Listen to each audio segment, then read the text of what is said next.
To the Inner Entrepreneur podcast, I'm Paul Ryan. I have a question for you.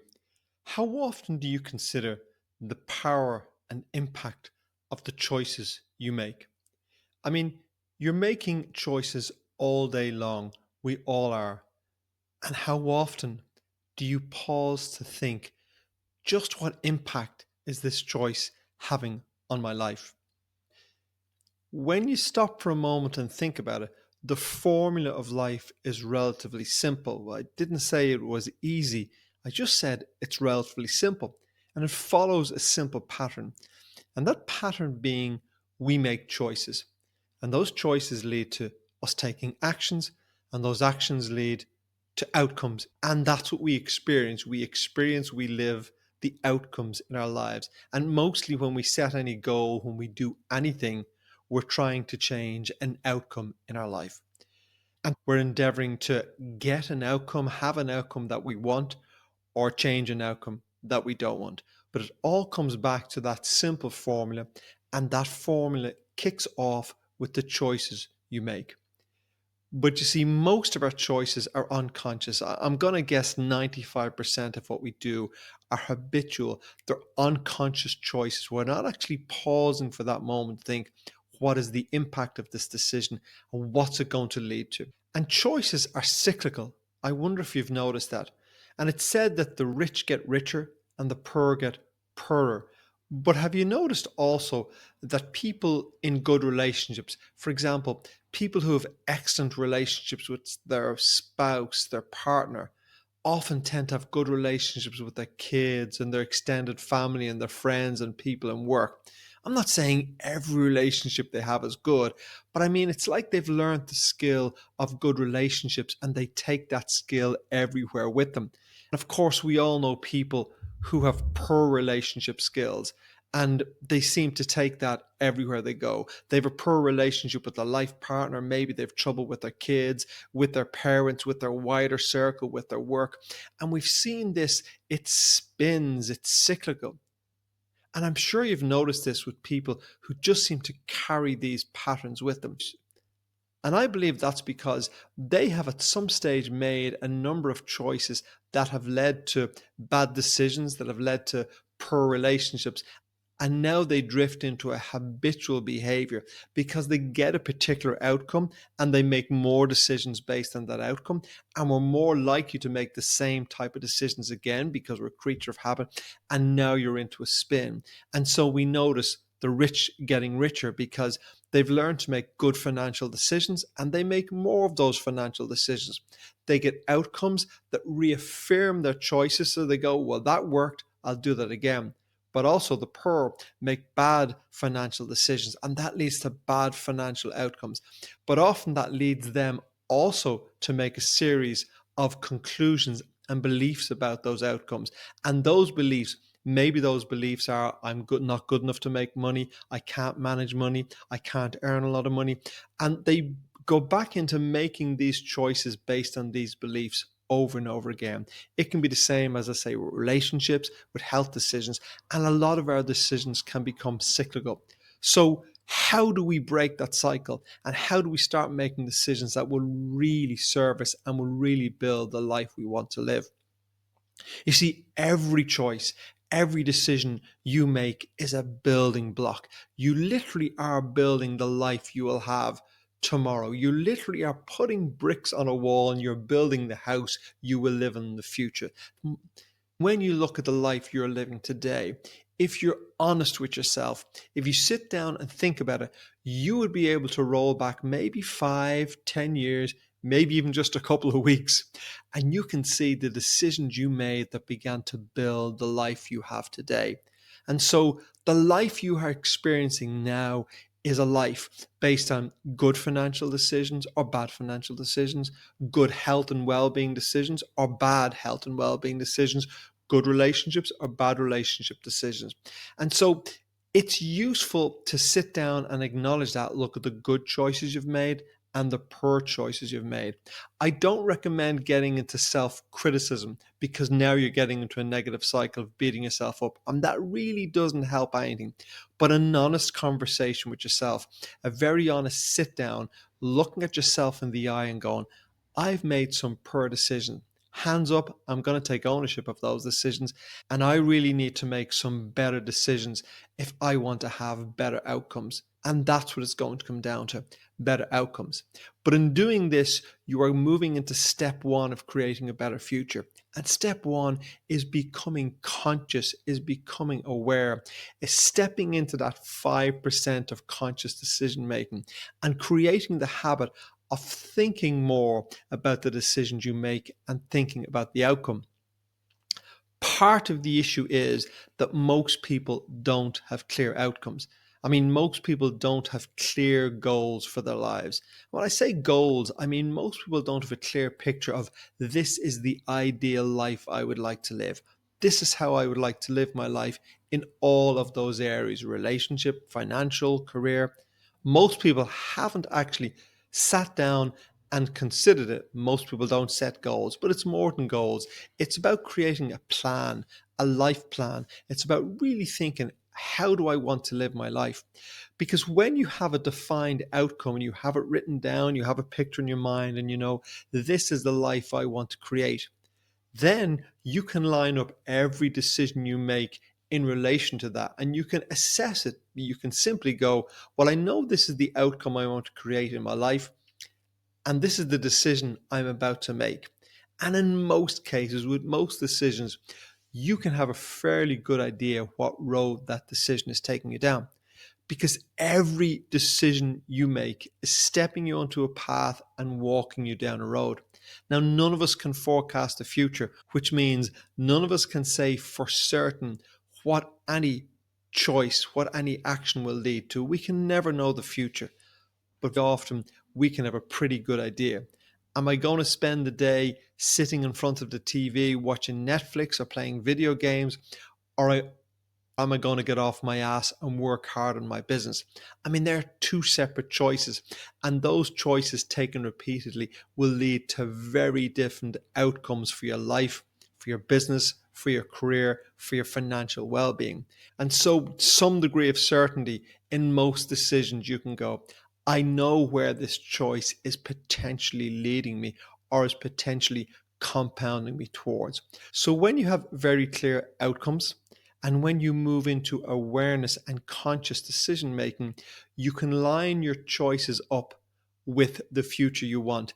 And you can ask yourself pretty much continually, am I on the right road?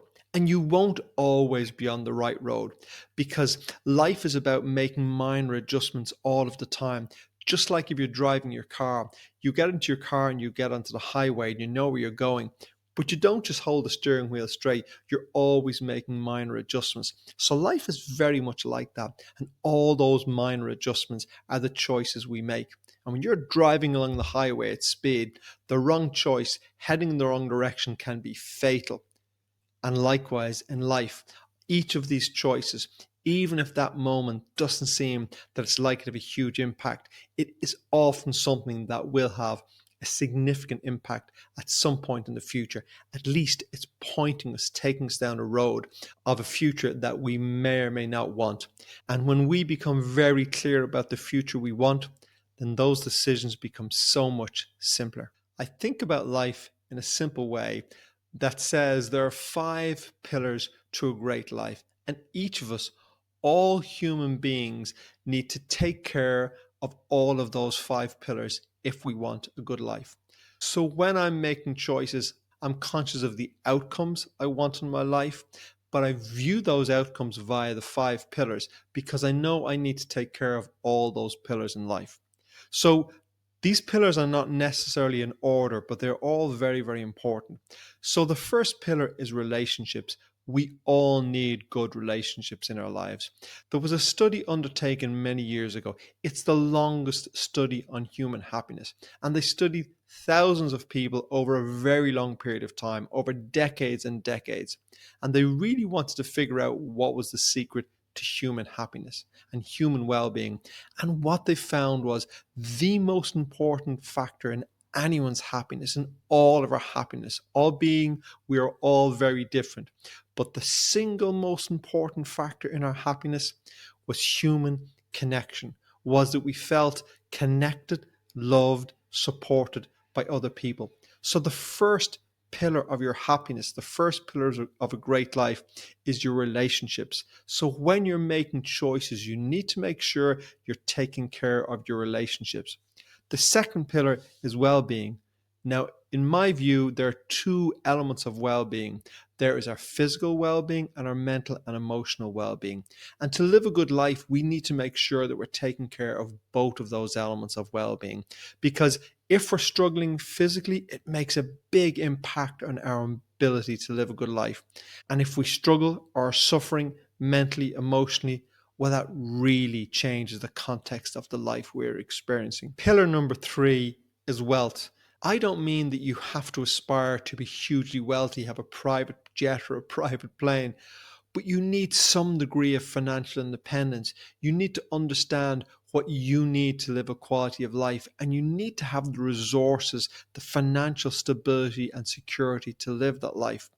Because when you have that financial security and stability, it allows you to have the things in life that are important to you, to provide for yourself, for your family, the basic needs and comfort, and live without worrying about money.